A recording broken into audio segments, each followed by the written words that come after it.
खबरदार सर, देश के टॉप इंजीनियर देख चुके हैं, लेकिन असली दिक्कत अभी तक पकड़ में नहीं आई। मतलब करोड़ों की मशीन खराब बंद पड़ी है और किसी को समझ नहीं आ रहा कि हुआ क्या है। मैम, अगर इजाजत हो तो मैं इसे ठीक कर सकता हूँ। क्या बोल रहा है तू? इतनी बड़ी मशीन को ठीक करेगा? तुझे अंदाजा भी है ये इंजन कितना महंगा और खतरनाक है?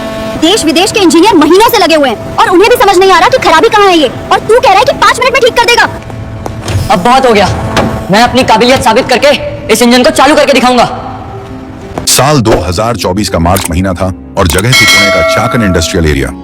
आमतौर पर यह इलाका सुबह से ही मशीनों की आवाजों और काम की हलचल से भरा रहता था, लेकिन उस दिन फैक्ट्रियों के भीतर एक अजीब सा सन्नाटा पसरा हुआ था। ओमेगा टेक इंडस्ट्रीज, जो देश की सबसे बड़ी ऑटोमेशन कंपनियों में से एक मानी जाती थी, आज पूरी तरह तनाव में डूबी हुई थी। ये वही कंपनी थी जिसकी मशीनें देश ही नहीं बल्कि विदेशों की कई बड़ी इंडस्ट्रीज में काम कर रही थी और जिसकी पहचान हाईटेक ऑटोमेशन के क्षेत्र में एक मजबूत नाम के रूप में थी। फैक्ट्री के मुख्य उत्पादन हॉल में कंपनी की सबसे अहम और सबसे महंगी मशीन ऑटोमास्टर जेट 5000 खामोश खड़ी थी। करीब 25 करोड़ की लागत से बनी यह मशीन कंपनी के पूरे प्रोडक्शन सिस्टम की रीढ़ मानी जाती थी। पिछले 12 दिनों से इसके बंद पड़े होने की वजह से फैक्ट्री की पूरी उत्पादन लाइन रुक चुकी थी और कंपनी को हर दिन लाखों का नुकसान झेलना पड़ रहा था। हालात इतने खराब हो चुके थे कि विदेशी टेक्निकल एक्सपर्ट्स तक को बुलाया गया, मशीन का सॉफ्टवेयर दोबारा इंस्टॉल किया गया, सेंसर और वायरिंग बदली गई, हाइड्रोलिक सिस्टम को खोलकर फिर से जोड़ा गया, लेकिन इसके बावजूद मशीन दोबारा चालू नहीं हुई। मशीन के ऊपर लगी लाल चेतावनी लाइट लगातार जल रही थी। इंजीनियरों की पूरी टीम दिन रात उसी मशीन के इर्द गिर्द लगी हुई थी, लेकिन असली खराबी क्या है यह किसी की समझ में नहीं आ रहा था। कंपनी के अंदर बेचैनी बढ़ती जा रही थी, क्योंकि यह मशीन सिर्फ एक मशीन नहीं थी बल्कि कंपनी की प्रतिष्ठा और भविष्य का सवाल बन चुकी थी। फैक्ट्री के टॉप फ्लोर पर बने कॉन्फ्रेंस रूम में आर्यन मेहता अपनी टीम के सामने खड़े थे। उनके चेहरे पर जिम्मेदारी का दबाव साफ दिखाई दे रहा था। हल्की दाढ़ी, बिखरे हुए बाल और आंखों में चिंता, ये सब बता रहा था कि पिछले कई दिनों से कंपनी की परेशानी ने उन्हें चैन से बैठने नहीं दिया। सामने स्क्रीन पर वही बंद पड़ी मशीन की रिपोर्ट खुली थी, जिसे ठीक करने की हर कोशिश अब तक असफल रही थी। आर्यन ने गंभीर आवाज में कहा, 12 दिन हो गए, हम हर तरह से मशीन को चेक कर चुके हैं, लेकिन अभी तक असली समस्या सामने नहीं आई। अगर आज भी कोई हल नहीं निकला तो हमें प्रोजेक्ट रोकना पड़ेगा। कमरे में मौजूद इंजीनियर एक दूसरे की तरफ देखने लगे। माहौल भारी था, क्योंकि सब जानते थे कि यह मशीन कंपनी की सबसे बड़ी ताकत थी। एक सीनियर इंजीनियर आगे आया और बोला, सर, हमने कंट्रोल सिस्टम से लेकर हाइड्रोलिक यूनिट तक सब कुछ टेस्ट किया है। मशीन में कोई बड़ी खराबी नहीं दिख रही, लेकिन स्टार्ट करते ही सिस्टम फेल हो जाता है। ठीक है, आज आखिरी बार इसे पूरी तरह रीचेक किया जाएगा। शाम तक मुझे एक स्पष्ट जवाब चाहिए, मशीन चलेगी या नहीं। मीटिंग खत्म होने के बाद आर्यन मेहता फैक्ट्री की सीढ़ियों से नीचे उतरे और सीधे मुख्य गेट की ओर बढ़े। उनका दिमाग अब भी मशीन की चिंता में उलझा हुआ था। जैसे ही वह गेट के पास पहुंचे, उनकी नजर सड़क किनारे बैठे एक दुबले पतले लड़के पर पड़ी। लड़के की उम्र 16-17 साल से ज्यादा नहीं लग रही थी।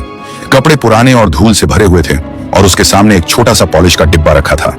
वह लोगों के जूते चमका रहा था, लेकिन उसका ध्यान अपने काम पर कम और फैक्ट्री के अंदर दिख रही मशीनों पर ज्यादा था। उस लड़के का नाम राघव था। हर बार जब फैक्ट्री के अंदर लगी लाल वार्निंग लाइट चमकती, उसकी नजर उसी दिशा में टिक जाती। उसके चेहरे पर एक अलग तरह की गंभीरता थी, जैसे वह मशीन की हालत को समझ रहा हो। उसने अपने आप से बुदबुदाते हुए कहा, ये लोग मशीन का सॉफ्टवेयर और सेंसर देख रहे हैं, लेकिन असली दिक्कत कंट्रोल सिस्टम के पीछे छुपी है। आसपास खड़े लोग उसकी बातों पर ध्यान नहीं दे रहे थे। उनके लिए वह सिर्फ एक गरीब लड़का था, जिसकी बातों की कोई कीमत नहीं थी। राघव दिन में सड़क किनारे बैठकर लोगों के जूते चमकाता था। वही उसका काम था और वही उसकी कमाई का जरिया। लेकिन जैसे ही शाम ढलती, शहर के एक कोने में उसके दादा का छोटा सा गैराज था, जहां हर तरफ पुरानी मशीनें, मोटर और औजार रखे रहते थे। वहीं राघव ने मशीनों को खोलना, जोड़ना और उनकी आवाज से उनकी हालत समझना सीखा था। उसके दादा पहले एक बड़ी इंडस्ट्रियल कंपनी में काम कर चुके थे, इसलिए उन्हें मशीनों का गहरा अनुभव था। वे अक्सर राघव से कहते, हर मशीन का अपना दिमाग होता है बेटा, अगर ध्यान से सुनो तो वो खुद बता देती है कि उसे कहां तकलीफ है। राघव ने इन बातों को सिर्फ सुना नहीं बल्कि समझा भी। घर की हालत आसान नहीं थी। उसकी मां सीमा कई महीनों से बीमार चल रही थी। दवाइयों का खर्च इतना था कि राघव के लिए हर दिन कमाई करना मजबूरी बन चुका था। राघव जानता था कि उसके हालात बदलने के लिए उसे सिर्फ मेहनत नहीं बल्कि एक सही मौका भी चाहिए। कई रातों से वह यही सोच रहा था कि आखिर वह फैक्ट्री के अंदर जाकर उस बंद पड़ी मशीन को कैसे देख पाए। उसे यकीन था कि अगर उसे एक बार उस मशीन को समझने का मौका मिल जाए तो वह उसकी खराबी पकड़ सकता है और शायद उसी से उसकी जिंदगी का रास्ता बदल जाए। सुबह होते ही उसने फैक्ट्री के मुख्य गेट की तरफ बढ़ा। वहां खड़े सिक्योरिटी गार्ड को देखकर वह कुछ पल के लिए रुका, फिर हिम्मत करके बोला, भैया बस 5 मिनट मशीन को देखने दो, मैं बता सकता हूँ क्या खराब है। गार्ड ने उसकी तरफ देखा, फिर हल्की हंसी के साथ बोला, यहाँ बड़े बड़े इंजीनियर बैठे हैं और तुम जैसे बच्चे मशीन ठीक करेंगे? चलो हटो यहाँ से। राघव को धक्का देकर बाहर कर दिया गया। दोपहर का वक्त था और ओमेगा टेक इंडस्ट्रीज के मशीन हॉल में अफरा तफरी मची हुई थी। इंजीनियर लगातार मशीन के कंट्रोल सिस्टम पर डेटा देख रहे थे, सेटिंग्स बदल रहे थे और हर नई कोशिश के साथ उम्मीद बांध लेते थे। लेकिन जैसे ही मशीन को स्टार्ट करने की कोशिश होती, मॉनिटर पर एक ही मैसेज लाल अक्षरों में उभर आता, system failure, core pressure error. इस चेतावनी ने पिछले कई दिनों से पूरी टीम को उलझन में डाल रखा था। आर्यन मेहता नीचे खड़े यह सब देख रहे थे। उनके चेहरे पर साफ था कि अब उनका धैर्य जवाब दे रहा है। वह समझ नहीं पा रहे थे कि आखिर इतनी मेहनत के बाद भी मशीन क्यों नहीं चल रही। तभी उनकी नजर फैक्ट्री गेट के पास बैठे उसी लड़के पर पड़ी जिसे उन्होंने सुबह भी देखा था। वह लड़का राघव था। उसके हाथ में जूते पॉलिश का ब्रश था, लेकिन आज उसका ध्यान अपने काम पर नहीं था। वह बस फैक्ट्री के अंदर खड़ी उस बंद मशीन की तरफ देख रहा था, जैसे उसे कुछ समझ में आ रहा हो। आर्यन ने पास खड़े गार्ड से पूछा, ये लड़का कौन है? यहां क्यों बैठा रहता है? सर, बाहर जूते पॉलिश करता है, लेकिन कहता है कि मशीन ठीक कर देगा। पागल लगता है। आर्यन ने कुछ सेकंड उस लड़के को ध्यान से देखा। उसके चेहरे पर मजाक नहीं बल्कि आत्मविश्वास था। शायद पहली बार आर्यन को लगा कि यह लड़का यूं ही यहां नहीं बैठा। उन्होंने राघव को पास बुलाया। आर्यन ने उस लड़के की तरफ देखते हुए पूछा, तुम बार बार अंदर की मशीनों की तरफ क्यों देख रहे हो? सर, बचपन से मशीनों को देखता आया हूँ, इसलिए समझने की कोशिश करता हूँ। लेकिन तुम्हारा काम तो जूते पॉलिश करना है ना? हाँ सर, मजबूरी है। घर चलाने और माँ की दवाइयों के लिए यही करना पड़ता है। तुम्हें लगता है कि मशीन में असली खराबी क्या है? सर, मशीन में दिक्कत नहीं है, दिक्कत उसे चलाने वाले सिस्टम में है। शायद किसी ने उसे गलत तरीके से रोका है। अगर तुम्हें मशीन के पास जाने दिया जाए तो क्या तुम बता पाओगे कि समस्या कहाँ है? सर, मैं पूरी कोशिश करूंगा। अगर मैं गलत हुआ तो खुद ही यहाँ से चला जाऊंगा। उसकी आंखों में साफ झलक रहा था कि वह मजाक नहीं कर रहा, बल्कि सच में कुछ जानता है। आर्यन ने सिक्योरिटी की ओर मुड़कर कहा, इसे अंदर ले चलो। आज देखते हैं कि इस बच्चे की समझ कितनी सही है। राघव जब पहली बार फैक्ट्री के अंदर पहुंचा तो उसके कदम अपने आप धीमे पड़ गए। उसके लिए यह जगह किसी सपने से कम नहीं थी। सामने खड़ी ऑटोमास्टर जेड 5000 मशीन इतनी विशाल थी कि वह छत तक फैली हुई दिखाई दे रही थी। मोटे पाइप, भारी मोटर, चमकते कंट्रोल पैनल और हर तरफ लगी केबल्स। यह सब देखकर ही समझ आता था कि यह कोई साधारण मशीन नहीं बल्कि पूरी फैक्ट्री की जान है। मशीन के ऊपर लगी लाल वार्निंग लाइट अब भी जल रही थी, वही लाल लाइट जिसने पिछले कई दिनों से पूरी कंपनी को परेशान कर रखा था। राघव कुछ पल वहीं खड़ा रहा, फिर धीरे धीरे मशीन के करीब गया। उसने अपना हाथ मशीन के ठंडे धातु के ढांचे पर रखा, जैसे उसकी हालत को महसूस करने की कोशिश कर रहा हो। पास खड़े कुछ इंजीनियर आपस में फुसफुसा रहे थे। सर, इतना बड़ा रिस्क मत लीजिए, ये लड़का सिर्फ वक्त बर्बाद कर रहा है। लेकिन आर्यन ने हाथ उठाकर सबको चुप कर दिया। उनके चेहरे पर सख्ती नहीं बल्कि जिज्ञासा थी। उन्हें लगा कि इस लड़के की आंखों में मजाक नहीं, कुछ अलग ही आत्मविश्वास है। राघव अब मशीन के हर हिस्से को ध्यान से देख रहा था। कभी वह पाइप की लाइन पर नजर डालता, कभी कंट्रोल यूनिट की तरफ। उसके चेहरे पर एकाग्रता साफ झलक रही थी, जैसे वह मशीन से कोई जवाब सुनने की कोशिश कर रहा हो। राघव धीरे धीरे मशीन के चारों तरफ चलता हुआ हर हिस्से को ध्यान से देख रहा था। कुछ सेकंड बाद वह एक जगह आकर रुक गया। उसने मशीन की तरफ देखते हुए कहा, सर, ये मशीन अपने आप बंद नहीं हुई है, इसे किसी ने जानबूझकर रोका है। कमरे में खड़े इंजीनियर एक दूसरे की तरफ देखने लगे। एक इंजीनियर ने तुरंत पूछा, तुम ऐसा कैसे कह सकते हो? राघव ने मशीन के निचले हिस्से की ओर इशारा करते हुए कहा, इसका मेन प्रेशर वाल्व अपनी जगह पर नहीं है, इसे हल्का सा घुमा दिया गया है ताकि मशीन स्टार्ट होते ही प्रेशर सिस्टम फेल हो जाए। एक सीनियर इंजीनियर ने हैरानी से कहा, ये तो इम्पॉसिबल है, उस हिस्से तक पहुंचना आसान नहीं है। राघव ने शांत स्वर में जवाब दिया, अगर आप इस पैनल की तीसरी स्क्रू खोलेंगे तो अंदर की सेटिंग साफ दिखाई दे जाएगी। इंजीनियर ने स्क्रू खोली और जैसे ही पैनल खुला, सबकी नजर उस वॉल्व पर गई। वह सच में आधा घुमा हुआ था। पूरे हॉल में एकदम खामोशी छा गई।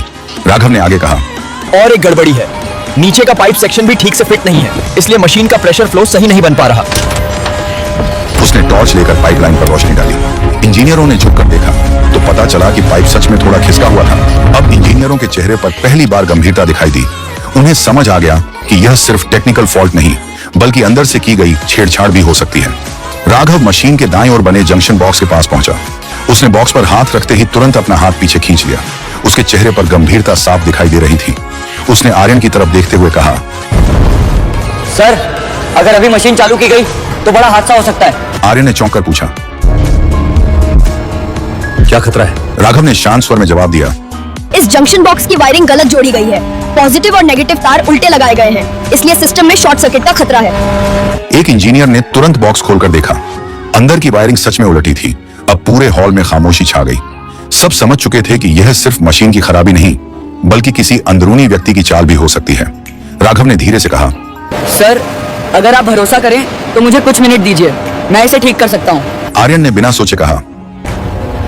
ठीक है, काम शुरू करो। औजार उसके सामने रख दिए गए। राघव ने सावधानी से तारों को अलग किया, फिर सही क्रम में जोड़ना शुरू किया। उसने नीचे की पाइपलाइन भी सीधी की और मेन वाल्व को उसकी सही स्थिति में सेट कर दिया। कुछ ही मिनटों में मशीन के मॉनिटर पर दिख रहे प्रेशर लेवल स्थिर होने लगे। राघव ने गहरी सांस ली और कहा, अब मशीन स्टार्ट की जा सकती है। आर्यन ने उसे ही बटन दबाने का इशारा किया। राघव ने एक पल आंखें बंद की, जैसे मशीन से कुछ कह रहा हो, और फिर स्टार्ट बटन दबा दिया। कुछ सेकंड के लिए सब शांत हो गए। फिर अचानक मशीन के अंदर से आवाज गूंजी और लाल चेतावनी लाइट बंद होकर उसकी जगह हरी लाइट जल उठी। पूरी मशीन फिर से चलने लगी। मशीन के चालू होते ही पूरे फैक्ट्री हॉल का माहौल बदल गया। जो जगह पिछले 12 दिनों से तनाव और डर से भरी हुई थी, वहां अब राहत की सांसें सुनाई दे रही थी। इंजीनियर एक दूसरे को देख रहे थे, जैसे उन्हें अपनी आंखों पर यकीन नहीं हो रहा हो। किसी ने पहली बार उस गरीब लड़के की तरफ सम्मान से देखा। आर्यन मेहता अब भी चुप खड़े थे। उनके चेहरे पर हैरानी के साथ साथ एक अजीब सा सुकून भी था। उन्होंने धीरे से राघव को अपने पास बुलाया और पूछा, तुमने ये सब कैसे सीखा बेटा? मैं रात में अपने दादा के गैराज में काम करता हूँ। पुराने मोटर, पंप और मशीनें खोलते खोलते मैं उनकी आवाज पहचानना सीख गया हूँ। उसने कहा कि हर मशीन के चलने का एक अलग सुर होता है, और जब वो सुर बदल जाता है तभी समझ आता है कि दिक्कत कहाँ है। आर्यन को यह बात अंदर तक छू गई। उन्होंने महसूस किया कि असली हुनर डिग्री से नहीं, समझ और मेहनत से आता है। एक सीनियर इंजीनियर ने पहली बार स्वीकार किया, हम लोग इतने दिनों से मशीन को सिर्फ कंप्यूटर की तरह देख रहे थे, लेकिन इस बच्चे ने उसे एक जीवित चीज की तरह समझा। राघव, तुमने आज सिर्फ मशीन नहीं, हमारी कंपनी का भविष्य बचा लिया। इतने बड़े इंजीनियर जहां हार मान गए, वहां तुमने हिम्मत दिखाई। दूसरा इंजीनियर आगे आया और बोला, सर, हमने 12 दिन में जो नहीं कर पाए, वो इस लड़के ने 12 मिनट में कर दिया। सर, सीसीटीवी फुटेज चेक करने पर पता चला है कि मशीन के साथ छेड़छाड़ कंपनी के ही एक कर्मचारी ने की थी। वो व्यक्ति प्रतिस्पर्धी कंपनी से मिला हुआ था और प्रोजेक्ट को नुकसान पहुंचाना चाहता था। यह सुनकर आर्यन के चेहरे पर गुस्सा आ गया, लेकिन साथ ही गर्व भी था कि एक गरीब लड़के ने सच्चाई उजागर कर दी। उन्होंने उसी समय राघव से कहा, तुम आज से हमारी कंपनी के स्पेशल टेक्निकल असिस्टेंट हो। तुम्हारी पढ़ाई, तुम्हारी मां का इलाज, सब हमारी जिम्मेदारी होगी। राघव की आंखों में आंसू आ गए। उसने पहली बार अपने सपने को सच होते देखा। उसे लगा जैसे उसकी जिंदगी बदलने लगी है। आर्यन उसी शाम राघव के घर पहुंचे। फैक्ट्री की चमक दमक से बिल्कुल अलग राघव का घर एक छोटे से कमरे में सिमटा हुआ था। अंदर सीमा, राघव की मां, बिस्तर पर बैठी थी। उनका चेहरा कमजोर था, लेकिन बेटे को देखते ही उनकी आंखों में ममता की ताकत आ गई।